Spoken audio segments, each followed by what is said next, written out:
Warning, terima kasih sudah klik video ini, tapi jangan lupa guys, klik tombol subscribe, karena subscribe itu gratis. Dengan subscribe, kamu support channel ini terus untuk upload hampir setiap hari. Ayo buruan diklik subscribe-nya, cepet aku tungguin. 1, 2, 3, nah gitu bagus. Jangan lupa tombol loncengnya juga diklik biar kalian gak ketinggalan video-video yang menarik dari channel ini. Terima kasih. Hai, kali ini aku akan bikin kalian berpikir lagi. Jadi aku sempat beberapa kali bilang kalau nggak apa-apa kalau kalian emang mau cerita ke aku gitu. Cuman aku nggak bisa setiap saat yang harus balesin DM kalian karena aku nyuruhnya ceritanya di DM kan. Aku nggak bisa setiap saat yang harus bales DM kalian, nanggepin kalian karena ada beberapa masalah yang sebenarnya sejenis. Ada beberapa problem yang sebenarnya sejenis dan itu udah pernah terjawab di video atau mungkin udah pernah terjawab di live dan sebagainya. Aku kadang waktunya luangnya banyak, jadi baru aku bukain satu-satu. Cuman kalau masih sebentar-sebentar doang aku jarang bukain. Nah, aku ini akan baca satu cerita kalian. Orang ini, jadi manusia ini itu nggak via DM, tapi dia di email. Nah, ingat sekali lagi, email yang tertera di Instagram itu untuk kerjaan. Jadi untuk endorsement, untuk job, untuk kerjaan. Kata manajerku, ini ada satu cerita yang mungkin menarik buat kamu. Jadi aku belum baca ini emailnya kayak gimana. Cukup panjang katanya, dia cukup nyeritainnya dengan rinci, cuman dia nggak mau disebutin namanya. Jadi kita akan bahas di sini. Aku juga belum baca, jadi kita akan baca bareng-bareng. Dia ngirim ini tanggal 24 Maret dan sekarang udah masuk bulan April. Nah ini, Kak tolong rahasiakan identitas saya ya. Dia udah bilang kayak gitu. Kita rahasiakan aja identitasnya. Dia seorang wanita. Aku nggak tahu umurnya berapa, dia dari mana. Jadi kita langsung baca aja. Saya mau tanya tentang keperawanan. Dan apakah benar keperawanan diukur dengan adanya selaput darah yang robek? Saya sudah kurang lebih 2 tahun menjalani hubungan dengan cowok saya dan saya melakukan seks oral. Setelah itu alat vital saya ada sedikit perubahan. Tapi dia nggak jelasin alat vital yang mana yang berubah. Saya nggak tahu Kak, apakah selaput darah saya benar-benar robek dan saya sudah tidak perawan lagi. Semenjak itu saya seakan parno sendiri, saya stres memikirkan alat vital saya. Saya ingin sekali menikah dengan seseorang atau cowok saya ini, namun dia bilang tidak siap dan akan segera dijodohkan. Saya nggak tahu harus gimana. Kak, apa yang harus saya lakukan? Semua sudah saya lakukan, saya takut cerita kepada orang-orang di sekitar saya. Saya takut ketahuan suatu saat nanti, saya takut jika bukan dia yang menikahkan saya. Hah? Maksudnya menikahi kali. Saya takut mengecewakan orang lain yang akan menjadi suami saya. Saya takut akan sesuatu hal lain, Kak. Apa yang harus saya lakukan? Ingin saya menampar dia, tapi itu nggak cukup. Saya harus bagaimana, Kak? Saya takut. Nih, di ending dia nulis juga kalau jangan sebut email atau identitas saya ya, gitu. Pasti kalian ya, apalagi masih umur-umur belum menikah gitu, kalau misalnya ada kejadian yang semacam ini, kalian pasti akan takut cerita ke orang tua. Atau mungkin ada beberapa anak yang dia bisa dengan ngelantang, dia bisa dengan mudahnya cerita ke orang tua, kita nggak tahu. Tapi rata-rata mereka semua akan takut cerita ke orang tua, dan bahkan mereka akan cerita ke orang yang salah, dan akhirnya digituin lagi, ngerti nggak? Kita semua tahu ya, namanya selaput darah itu kalau kita tanya ke dokter-dokter, aku juga pernah nanya ke dokter, jadi katanya selaput darah itu dari lahir ada yang udah iya ada, dia masih perawan, atau yang dari lahir dia udah nggak ada. Selaput darah itu bentuknya macam-macam, bisa kalian lihat sendiri di internet, dan banyak juga youtuber yang udah ngebahas ini. Aku tanya ke dokter juga, selaput darah itu bentuknya macam-macam, ada yang jaring, ada yang bla bla bla bla bla. Tapi pada prinsipnya ketika memekmu itu, ya alat kelaminmu itu, ketika sudah dicoblos dan itu berdarah, itu kalian sudah tidak perawan, teman-teman. Mbak, aku udah pernah oral. Nah, aku nggak tahu mbaknya ini beneran bilang itu oral atau dia salah ketik. Kalau oral itu mulut, iya nggak? Setuju nggak oral itu mulut, ya kan? Itu entah dia oral seks itu berarti ngemut doang. Terus ada perubahan pada alat vital. Alat vital yang dimaksud apa? Ini loh. Makanya kalian kalau cerita itu yang detail, yang pakai bahasa kalian aja, jangan bahasa sok ilmiah yang agak baku, karena nggak masalah bahasa merodok saruki, malah lebih nyambung, lebih nyaman ceritanya gitu loh. Ini pasti pertanyaan banyak orang ya, Mbak, misal aku udah nggak perawan, atau aku udah pernah melakukan hubungan seksual dengan mantanku, terus aku takut mengecewakan orang yang nantinya akan jadi suamiku karena aku nggak bilang gitu. Terus gimana, Mbak?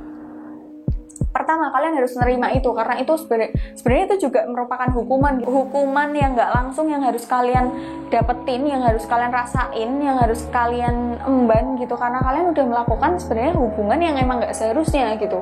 Kalau kalian menutupi itu, suatu saat pasti akan ketahuan.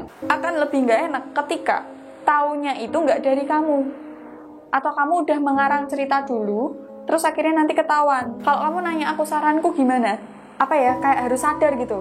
Oh ya, aku tuh udah melakukan kesalahan nih. Aku tuh udah melakukan yang harusnya tuh nggak aku lakuin gitu loh. Ya kalian ngaku, kalau itu saranku kalian ngaku aja gitu, mau jujur aja. Maksudnya akan nggak enak kalau nantinya dia tahu dari orang lain, atau dia taunya tuh belakangan, yang dia kira oh istriku atau calon istriku yang baik-baik gitu, padahal enggak gitu kan. Tapi intinya kalau kalian ada di posisi yang sama kayak mbaknya, aku sebenarnya agak ambigu sama ceritanya mbaknya ini, karena dia oral sex, terus dia nanya tentang keperawanan, terus dia nggak jelas hubungannya, dia tuh udah melakukan apa tuh agak nggak jelas tuh, ya kan. Tapi buat kalian yang mungkin udah ada di tahap udah perawannya udah diambil sama mantan gitu kan, ya kalau kalian udah tahu itu nggak baik, ya jangan dilakuin lagi, sesimpel itu sebenarnya. Terus aku pengen nampar dia tapi itu nggak sepadan, ya emang nggak sepadan, ditampar doang gitu kan. Tapi kalian juga sebenarnya ya, cewek-cewek tuh nggak boleh nyalahin cowoknya 100%. Kenapa? Karena namanya cowok, ini aku udah pernah nyampein di video sebelumnya yang ada orang-orang curhat juga. Cowok itu akan berusaha keras untuk mendapatkan itu. Mungkin alasannya emang dia emang nakal, emang mau ngincer itu doang, atau emang sebenarnya dia juga belum pernah melakukan itu, tapi karena teman-temannya udah pernah, jadi dia kayak berasa aku pengen jajal gitu loh. Kadang tuh cowok kayak gitu. Nah di sini ini tuh pendirian wanita, benteng wanita yang diuji gitu loh. Aku udah sering bilang wanita itu lemahnya tuh di telinga. Jadi ketika dia dibisiin janji-janji manis, iya sayang aku gak bakal ninggalin kamu, aku gak akan ini, aku gak akan itu, aku janji sama kamu terus, nanti kita nikah dan sebagainya, itu loh lemahnya cewek tuh di situ, dijanjiin janji-janji yang sebenarnya kita nggak tahu janji-janji itu sebenarnya itu kayak angin surga gitu loh. Ya ampun, anginnya segar banget, cuman gitu doang, tapi kita nggak tahu kebenarannya kayak gimana. Jadi cewek-cewek tuh jangan 100% nyalahin cowok. Kita bolehlah percaya sama cowok itu gitu, tapi jangan goblok juga gitu loh, ngerti nggak? Jangan mau. Ya aku udah bilang dari awal jangan mau gitu loh, ngerti?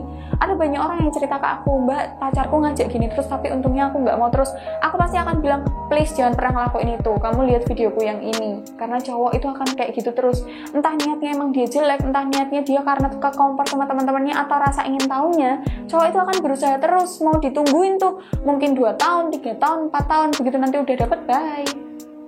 Mungkin ada yang udah dapat akhirnya diseriusin, tapi 1 banding sekian, ngerti nggak? Jangan mikir jadi manusia yang paling beruntung terus dapat 1 dibanding sekian ribu orang itu gitu loh. Alangkah lebih baiknya mending kalian mikir-mikir lah, jangan mudah tergiurkan oleh janji-janji lelaki gitu kan. Itu kenapa aku nggak pernah nyalahin cowok 100%. Ya cowok salah, tapi ceweknya juga salah, kenapa kok mau gitu kan.